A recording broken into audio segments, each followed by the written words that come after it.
The final regular season game between the Indiana Fever and Chicago Sky is happening tonight at 7:30 p.m. Eastern on ION. And there is a lot at stake for both teams and their rookie stars in Angel Reese and Caitlin Clark. Could tonight determine who becomes the frontrunner for Rookie of the Year?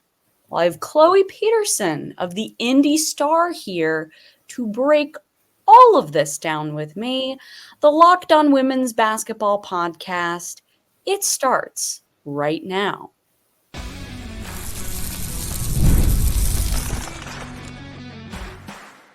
You are Locked On Women's Basketball, your daily podcast on women's basketball. Part of the Locked On Podcast Network, your team every day.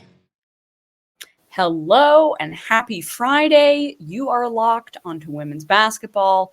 I'm Jackie Powell. I am one of your hosts on this program. Usually I am here on Fridays. I cover the New York Liberty for The Next, and we are the group that sponsors Locked On Women's Basketball. And I've covered women's basketball at many other places. We want to thank you for making Locked On Women's Basketball your first listen each and every day. And remember that Locked On Women's Basketball is brought to you by everyone at The Next, as I said before, a place where we cover women's basketball all the time, and we tell the stories that need to be told every day. Subscribe now to support the staff at The Next that works really hard to bring all of you this coverage that matters so much. It is $9 a month, $72 per year. Find us at thenexthoops.com and subscribe. And remember that Locked On Women's Basketball is free and available on all platforms, including YouTube, Apple Podcasts, Spotify, and many more. Today's sponsor is FanDuel. Now through September 22nd, all FanDuel customers can bet $5 and get a 3-week free trial of NFL Sunday Ticket from YouTube and YouTube TV. Visit FanDuel.com/lockedon to get started. Last time we were together, dear listener, I had Howard Megdal on, and we went inside his reporting on the current investigation into the Las Vegas Aces and their relationship with the Las Vegas Convention Visitors Authority, along with, of course, connecting it to Dearica Hamby's lawsuit against the Aces and the WNBA. I really recommend everyone giving that a listen if you haven't already. There is reporting that you cannot get anywhere else. But today, Chloe and I are addressing this must-see final regular season matchup between the Indiana Fever and Chicago Sky, and the types of implications that it has for the teams individually, and also a little thing called the Rookie of the Year race. So in segment one, we're more going to look at previewing this final regular season matchup and what type of stakes are involved. Then in segment two, we're going to discuss how Rookie of the Year is measured and how that sort of impacts this race. And then in segment three, we're going to really get down to it. Is it Caitlin or is it Angel? Who has the edge right now before tonight's big matchup? Okay, so Chloe, thank you so much for being here. I think where I want to start in previewing this final matchup between these two is I want to ask you, what has sort of stood out to you in this series so far? Yeah, I mean, these games have kind of always been chippy, the first three. There was obviously that Kennedy Carter foul in the first game, and I think that kind of set the tone for the entire series from a fan's perspective. Then you add in that rivalry, whether it's media manufactured or not, from Caitlin and Angel, and that this is the closest team to Indianapolis, just 3.5 hours away. Kind of all of that just goes into, just a good old-fashioned team rivalry, even if Caitlin and Angel weren't on the teams. But also 2 of these 3 games have been determined by 1 point. And, all 3 of the games just together have been decided by 10 points or less through 3 games. So I think it's going to be a very close game, a very interesting game. And I think it'll be big for the Fever if they could come out with a win. Oh, yeah. I mean, we could get into, I guess, how things have changed since, what was it, June 23rd was the last matchup? I mean, a lot has changed for both teams. On the Chicago side, they lost a lot of their point production in trading away Marina Mabrey. We don't know if Kennedy Carter, as of recording this, is going to be available, as she has been in health and safety protocols with COVID. And on the Indiana side, I mean, they're one of the hottest teams in the WNBA right now. You know, you have Lexi Hull doing essentially what Lynn Dunn drafted her to do, which is, that is a whole other podcast. But I think what I want to go over next is, why does this game, this one individual game, matter so much to each team? I think for the Fever kind of starting out, it's just, they'd have finally the head-to-head season series over the Sky. And I think that's big for them, as, Fever are 7th in the standings, Sky are 8th. And it's a little bit more of a differential now than it was earlier in the season. But the Fever got the head-to-head over the Dream earlier this week. So to have it also over the Sky kind of basically guarantees them a playoff spot if it's not already guaranteed. So I think that's kind of just a big overarching thing for the Fever. And, they haven't made the playoffs since 2016. And this game could be the one that kind of seals it if it hasn't already. Yeah, absolutely. I mean, there is also just a certain amount of pride there, winning a series against any team. I mean, I asked Sandy Brondello this week when the Liberty were facing the Phoenix Mercury and they were going for that series win. It was less games than 4. It was, 3. But still, it seems to matter to these people who are such competitors. Now, I think for Chicago, there is a similar amount of urgency here. It's about different things, but still a lot of urgency. So, unlike the Fever, the Sky are sort of holding on for dear life when it comes to that 8th and final playoff spot. The Atlanta Dream are still a game back. Both of these teams seem to be either losing at the same time or winning at the same time. It has stayed at 1 game between the two for a while.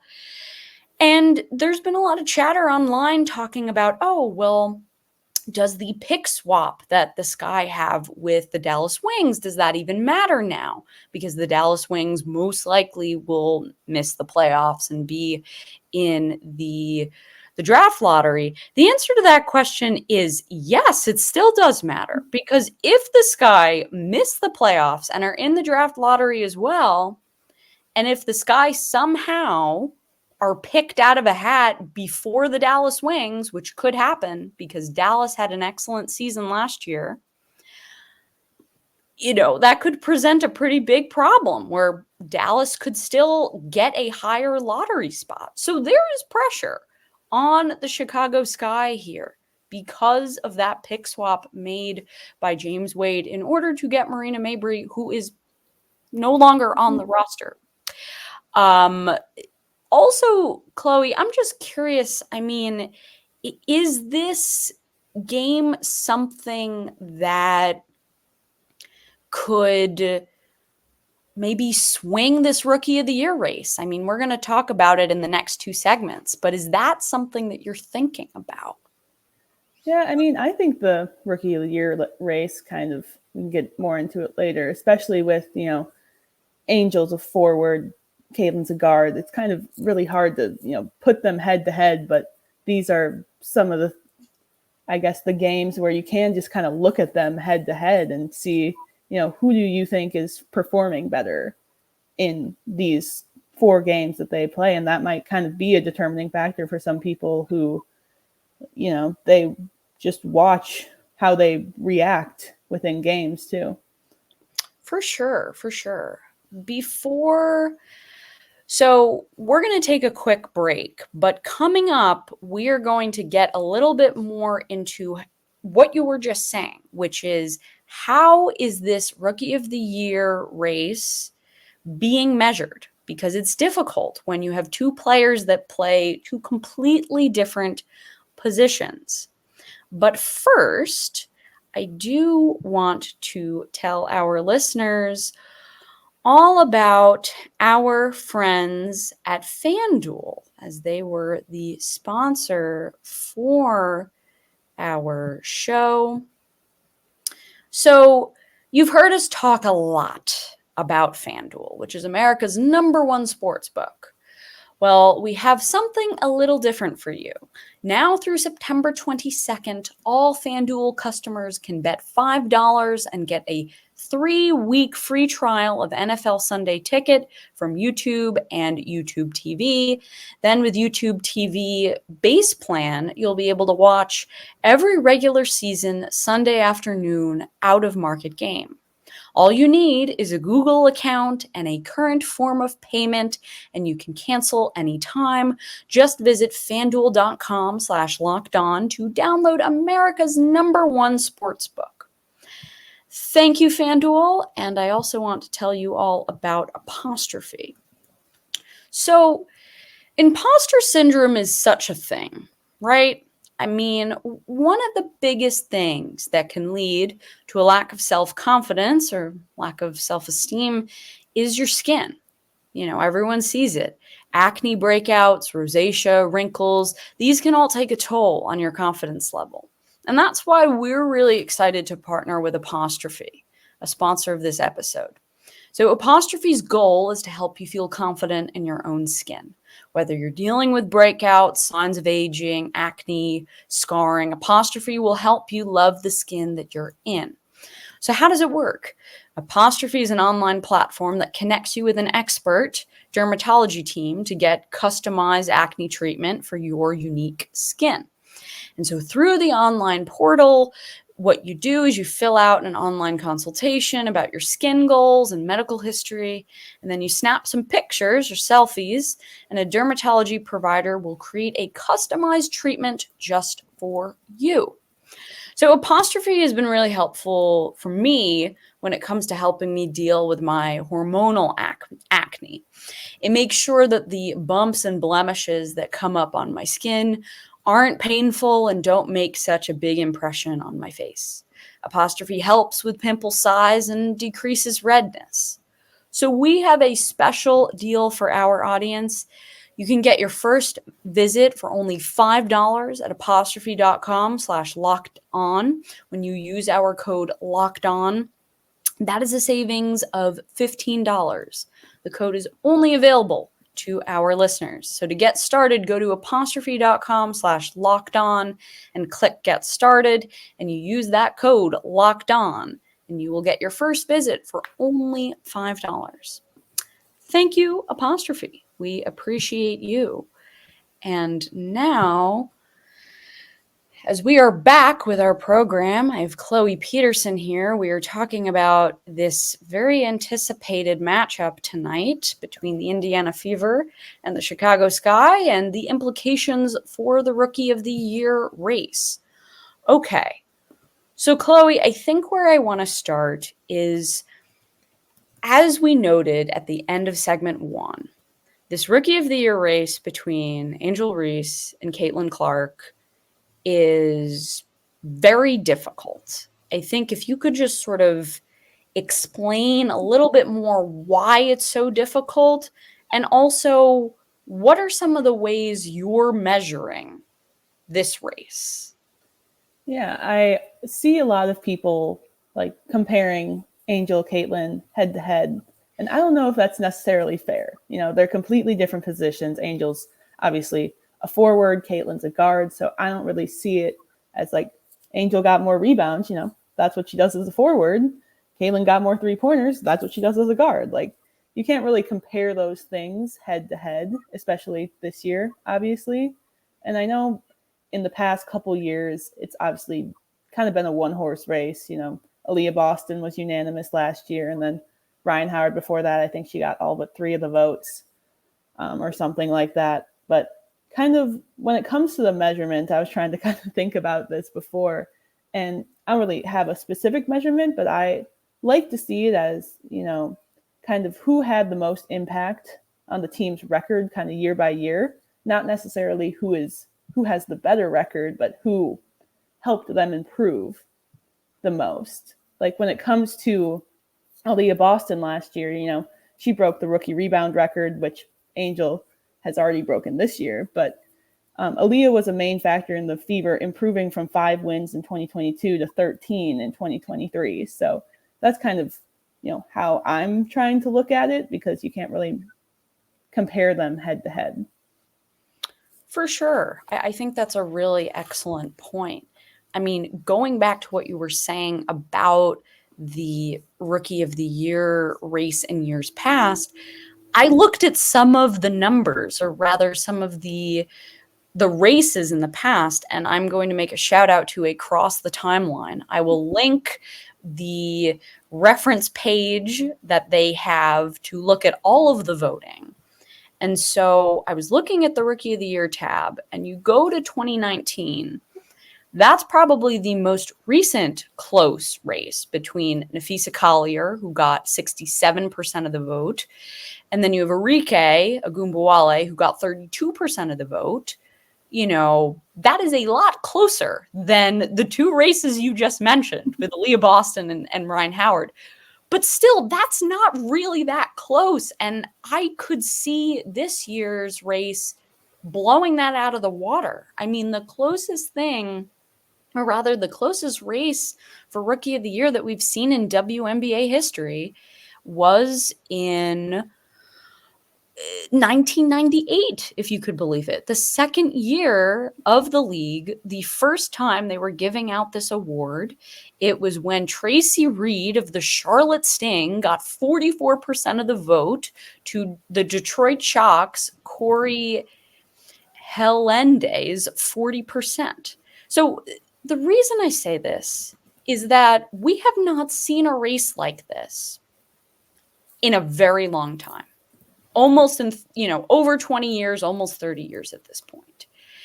And so there's been a lot of talk about how much change that these rookies have brought to the league. And so that's obviously another little wrinkle in there, which is making the Rookie of the Year race sort of as competitive as the MVP race was last year between Asia Wilson, Brianna Stewart, and Alyssa Thomas.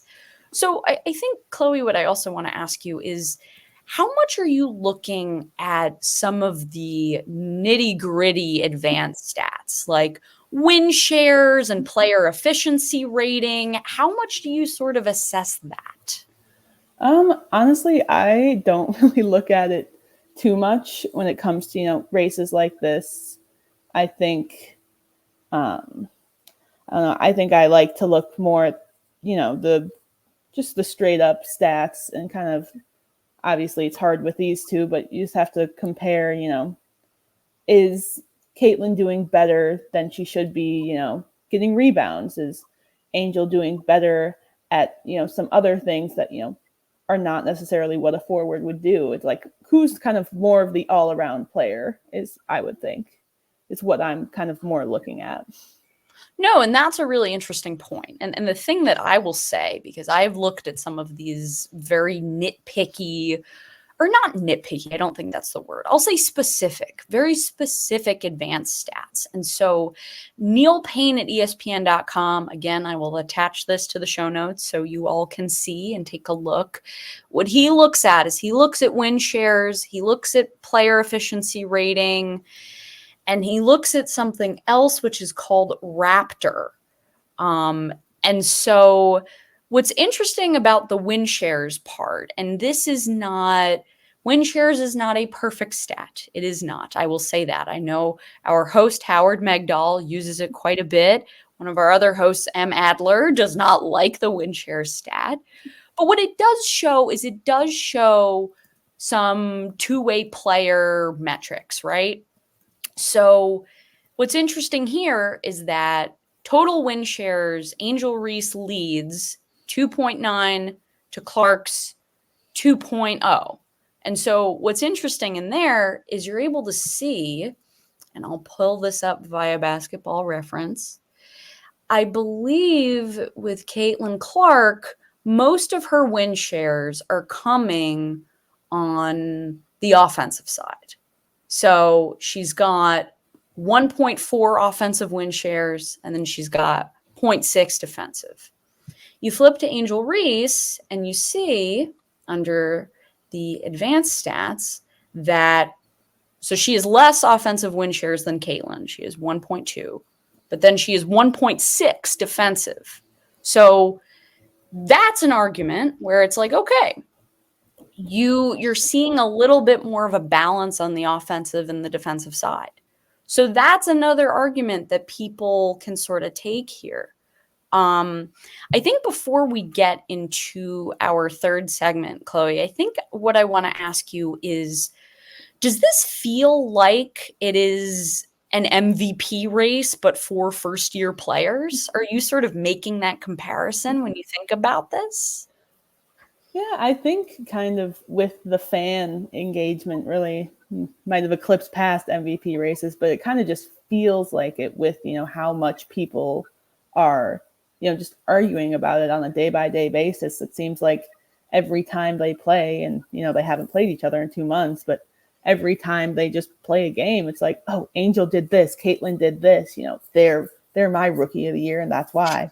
So I think it kind of just feels like an MVP race just because of, just the fans coming in and making their case basically every day. Yeah. Oh, yeah. I mean, we sort of saw this last year in, as I said, the MVP race where you had this Liberty and Aces rivalry. This year, you have the Fever Sky rivalry, and it's funny because Arike Gumbawale was talking, I believe, to USA Today, and she was sort of saying, well, I don't understand why it's a rivalry because these are two players that don't really guard each other. I'm like, that doesn't matter. They didn't guard each other in college, and it was still super exciting and just a way to get fans involved, to get them engaged, give them, I guess, grounds to be excited about what's going on the court. I think why I bring up the MVP race comparison is because a lot of people think, okay, is MVP most outstanding player in the entire league? So in this case, is it most outstanding rookie in the entire league? Or is it like most valuable rookie? Like which rookie is the one that without them on their team, everything would fall apart? Like that I think is a really interesting wrinkle, which we can get into in our final segment. So coming up, we're going to address sort of who's the most outstanding rookie or who is the most valuable rookie. And then we'll provide the general case for both Caitlin Clark and Angel Reese. This is Locked On Women's Basketball. We will be right back.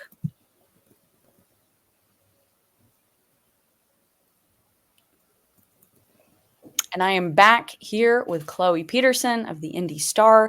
We have been talking all about this matchup and rivalry with the Indiana Fever and the Chicago Sky, as they have two Rookie of the Year candidates in Angel Reese and Caitlin Clark. Okay, so continuing what we were talking about in segment 2, I guess let's think about it this way. Who is the most outstanding rookie? We're not talking about, I guess, what they mean to their team, but who has been the best? I don't know. I obviously watch Caitlin more than I watch Angel, so there's just, as the nature of my job, I see everything that Caitlin does. Mm-hmm. So I see her, she broke the 3-point record, she broke the rookie 3-point record, the rookie assist record, first triple double by a rookie. So kind of just when it comes to record holders, I know obviously Angel Reese also has that double record, but I don't know. I think when it comes to, all the records that, Caitlin has broken, she kind of, stands out to me as the most outstanding player at this point, just outside of team accolades as well. But, obviously there's an argument for both. Absolutely. And I think that's very fair. I'll just take the Angel Reese argument here, which is, if we're going to say that Rookie of the Year is essentially just a most valuable player for first-year players, you take a look at what the Chicago Sky have done with much less talent than the Indiana Fever. As we know, Caitlin Clark is joined by 2 All-Stars in Kelsey Mitchell and Aaliyah Boston.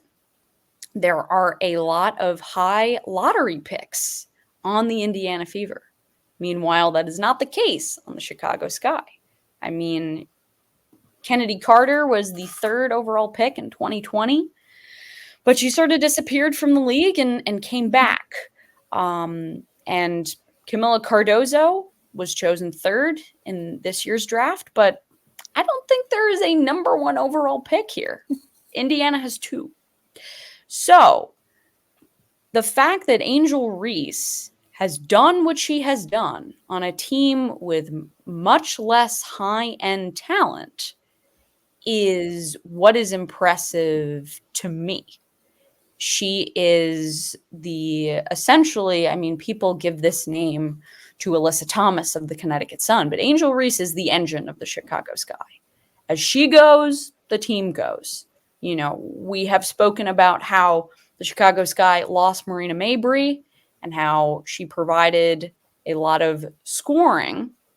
But I happen to look back at some of the 3 other games between these 2 teams.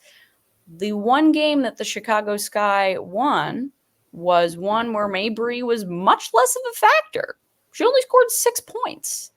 So it's going to be really interesting. I mean, Chicago is at home. They are parading around their new mascot, Sky the Lioness, who you will be able to see live in person.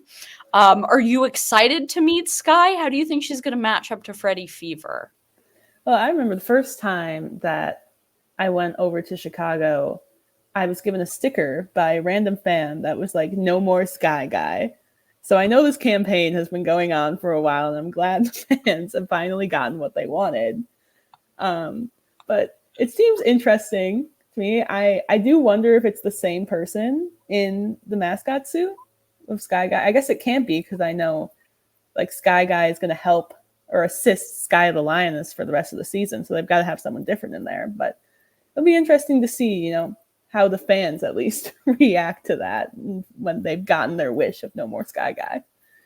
Yeah, it's, as someone who's been in a market with a mascot change that has not happened mid-season, it happened at the beginning of a season.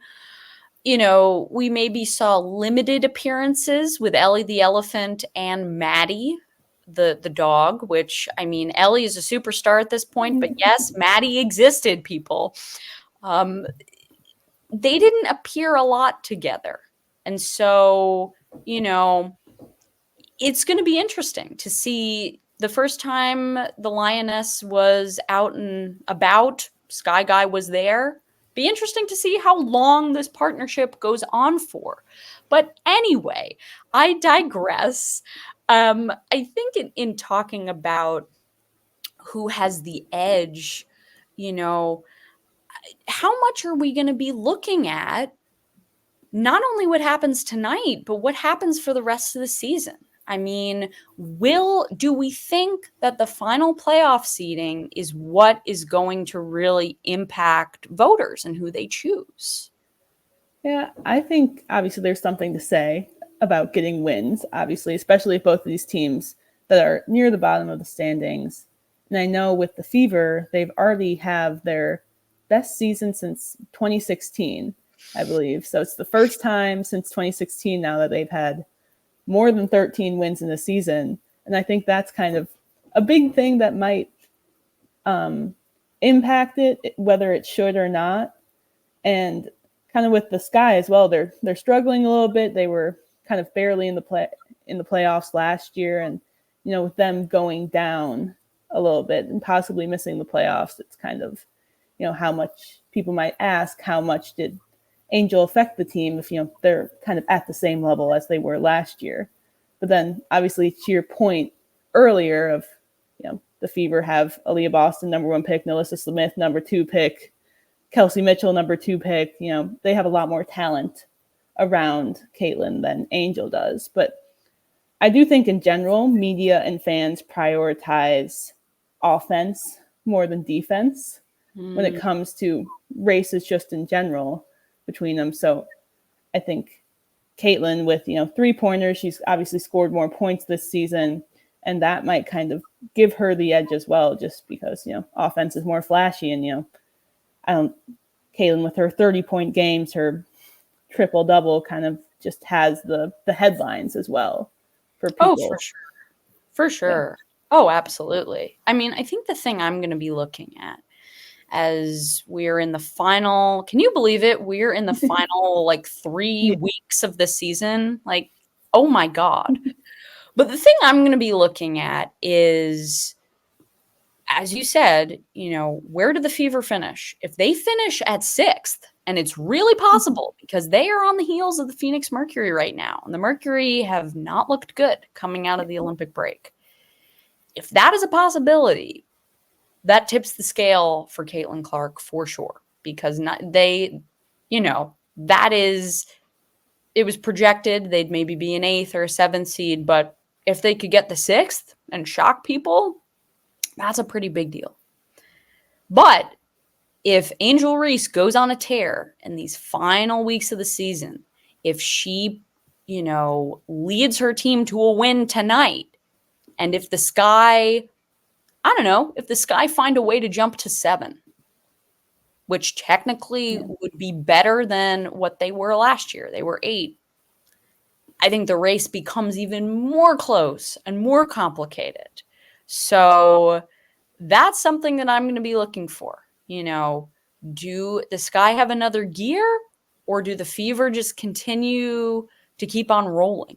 What sticks out to me about the Fever maybe getting the 6th overall spot is, as of now, that would mean they're playing the Connecticut Sun in the first round. And Chloe, please remind listeners what happened on Wednesday night. Yeah, well, the Fever finally avoided a sweep of the Sun, and it was a very chippy game, I would say. I think it'd be a very interesting playoff series, especially now that, the Fever have shown that they can win against the Sun, because the first 3 games of the season were just, there was one that was a little close in the first games, but the other 2 were pretty bad blowouts. So it was a lot of confidence for the Fever to show that, they could beat the Sun. And if they end up going into a playoff series with them, it could be, I think, a popular upset pick. Oh, yeah, for sure. Because we know that the Sun struggle with spacing the floor. I mean, we talk about Chicago losing Marina Mabrey. Well, where do you think she went? She went to the Connecticut Sun. But yeah, I mean, we have to vote on all of this before the playoffs even begin. It is going to be one of those final stretches where I know I'm going to be paying so much attention to how tonight shakes out. But we want to thank you all for making Locked On Women's Basketball your first listen every day. For your second listen, enjoy the Locked On NBA podcast. There is no off season in the NBA and women's basketball too. But Locked On NBA provides daily pro men's basketball analysis from national and local sports experts in 30 minutes or less. My goodness, the men play basketball too, Chloe. Isn't that shocking? Wild. So that podcast, that is available on YouTube or wherever you get your podcasts. And before we sign off, I want to give a huge thank you to Chloe for hopping on the show today. Chloe, before we go, please tell the listeners where they can find you and your work. Yeah, you can always go to IndyStar.com. And my Twitter, or I guess my X, is Chloe Peterson 67. Yes, wonderful. And Chloe's such great work on the IndyStar, and she does some really cool video work too. So check that out. And tonight's going to be interesting. I for sure am going to be watching. But anyway, this has been Jackie Powell and Chloe Peterson. And we are signing off. Have a great weekend, everyone.